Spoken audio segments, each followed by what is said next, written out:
Hello everyone. जैसा कि आपको मेरे लिंक्डइन के थ्रू कम्युनिकेट हो ही गया होगा कि I will come up with the case law series for GST. So वो शुभ घड़ी आ गई है आज। तो स्टार्ट करते हैं विदाउट एनी डीले। बेसिकली मैं ये वीडियो में कवर करूंगा दो केस लॉस। एक जो है वो हमारे रिफंड स्पेसिफिक है और एक दूसरा जनरल केस लॉ है। तो वो हम ये वीडियो में डिस्कस करेंगे। एंड हम ट्राई करेंगे कि मैक्स टू मैक्स 10 मिनट्स में हम कवर कर ले इसको। क्योंकि हमें प्रोविजन भी थोड़ा अंडरस्टैंडिंग लेना पड़ेगा कि प्रोविजन क्या बोलता है, सर्कुलर क्या बोलता है। आई मतलब बेसिक बेसिक अंडरस्टैंडिंग मैं आपको दे दूंगा। तो स्टार्ट करते हैं विदाउट एनी फर्दर डिले। तो फर्स्ट केस लो है Indian oil corporation versus the assistant commissioner of central tax. तो ये जो है वो अपना रिफंड का केस लॉ है। तो उसमें फैक्ट्स ऑफ द केस क्या था?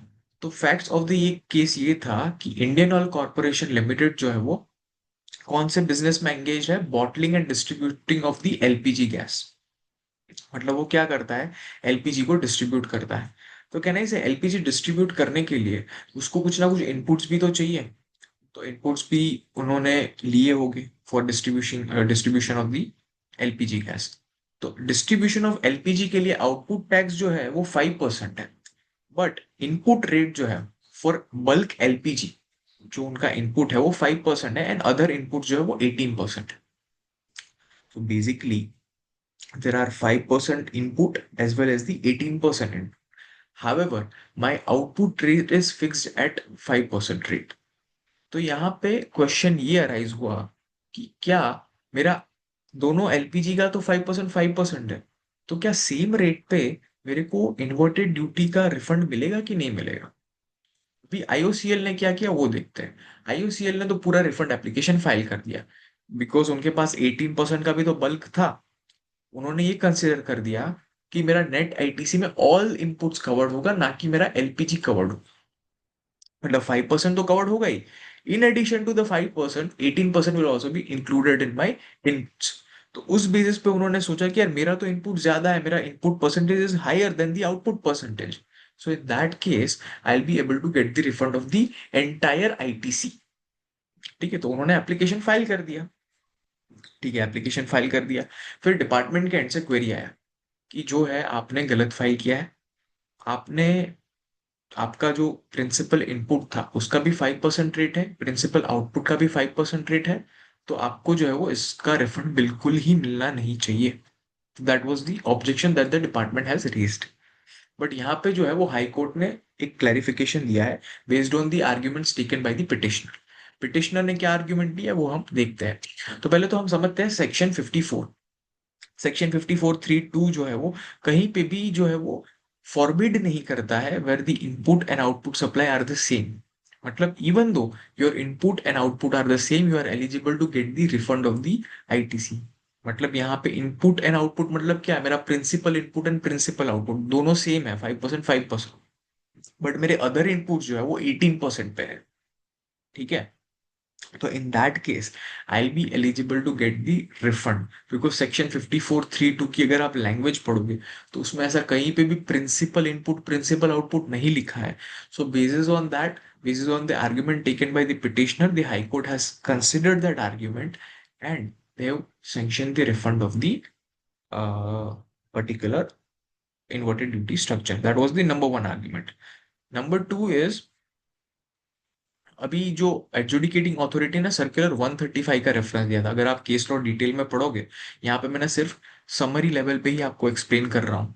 अगर आप सर्कुलर 135 का लैंग्वेज पढ़ोगे तो सर्कुलर 135 में ऐसा है कि फॉर एग्जाम्पल मेरा आउटपुट जो है वो 18% पे, सॉरी मेरा आउटपुट जो है वो 12% पे है और मेरा इनपुट जो है वो 18% पे है। ठीक है, मतलब मेरा for example I am in the business of trading of goods.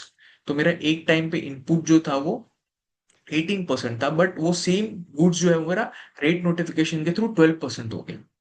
तो can I say will I be eligible to get that refund? The answer is no. As per circular 135 you are not eligible to get the refund of the same. ठीक है, तो वही argument जो है वो adjudicating authority ने डाला, which has no you know relevance in this case. यहाँ पे तो ऐसा कुछ केस ही नहीं है कि भाई पहले 18% था फिर 12% हुआ, ऐसा कोई चीज ही नहीं है। तो जो है वो हाई कोर्ट ने वो चीज कंसिडर की and basis on that they have granted the refund. So that was the whole case. I hope ये आपको समझा होगा. यहाँ पे मैं थोड़ा फास्ट डिस्कशन लूंगा बिकॉज यहाँ पे एक एक सेक्शन और सर्कुलर समझाने जाऊंगा तो it would be very difficult on my part. Right. So मैंने यहाँ पे क्या किया है, आपके ईज ऑफ रेफरेंस के लिए मैंने ऐसे सेक्शंस डाले जो कि आपको हेल्प करेंगे to understand this case law. तो यहाँ पे सेक्शन 54 आप रेफर कर सकते हो, सर्कुलर 125 रेफर कर सकते हो, circular 135 and circular 173 you can refer on your own. ठीक है. और भी ऑब्वियसली मैंने जो हाई कोर्ट में जो हेल्ड किया है वो ऑब्वियसली आपको समझा दिया कि मैंने 135 का क्या लिखा था. वो भी यहाँ पे मैंने एक्सप्लेन कर दिया है. तो I hope this will helpful to you guys. तो that was the number one case law, बहुत ही इंपॉर्टेंट है. Number two is Arvind Traders versus State of Uttar Pradesh and others. Allahabad High Court का जजमेंट है. अभी यहाँ पे क्या हुआ है कि मेरा प्रोप्राइटरशिप है अरविंद ट्रेडर्स. अभी उनका जो प्रोप्राइटर था, ही ही वाज नो मोर, मतलब he was the deceased proprietor. यहाँ पे जो डिसीज्ड था, हमने जीएसटी रजिस्ट्रेशन भी उसका जो है वो कैंसिल करवा दिया. स्टिल डिसीज्ड प्रोप्राइटर को जो है वो नोटिस इशू किया गया. अभी क्या होता है कि अगर पोर्टल का तो उसके पास एक्सेस ही नहीं है, क्योंकि उन्होंने तो रजिस्ट्रेशन ही कैंसिल करवा दिया. तो how he will understand the notice, how will open the notice. But still यहाँ पे जो है वो नोटिस जो है वो इशू किया गया डिसीज्ड प्रोप्राइटर के नाम पे इंस्टेड ऑफ लीगल हेयर्स. ठीक है. तो यहाँ पे whether that notice is allowed, whether that notice is proper और not, so based on that जो है वो हाई कोर्ट ने जजमेंट दिया है. तो यहाँ पे कौन कौन सा प्रोविजन आपको रेफर करना है, दैट इज अ सेक्शन 93. मैं आपको सेक्शन 93 भी रेफर ही करवा देता हूँ यहाँ पे, so that it will be helpful to you guys. Yeah. So here is the section 93.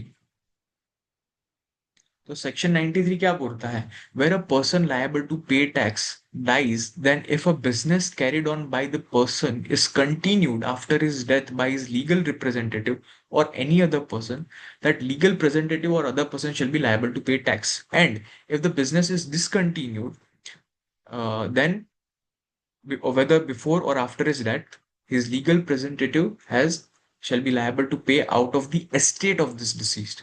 मतलब यहाँ पे तो वो प्रोसेस जो है, यहाँ पे जो बिजनेस था वो तो डिसकंटिन्यू किया गया. तो जितना भी उसको लीगल हेयर को उसका एस्टेट मिला होगा उसके बेसिस पे उतनी लायबिलिटी उनकी बनेगी एंड दे नीड टू पे दी टैक्स. बट यहाँ पे तो नोटिस ही जो है, नोटिस किसको इशू किया गया, नोटिस इशू किया गया डिसीज्ड पर्सन को. तो how the legal representative will pay to the government. तो यहाँ पे वही क्वेश्चन जो है वो रेस किया है और उसके बेसिस पे जो है वो इलाहाबाद हाईकोर्ट ने जजमेंट दिया है. तो पूरा क्या बोला है इलाहाबाद हाईकोर्ट ने, दैट वी विल रेफर.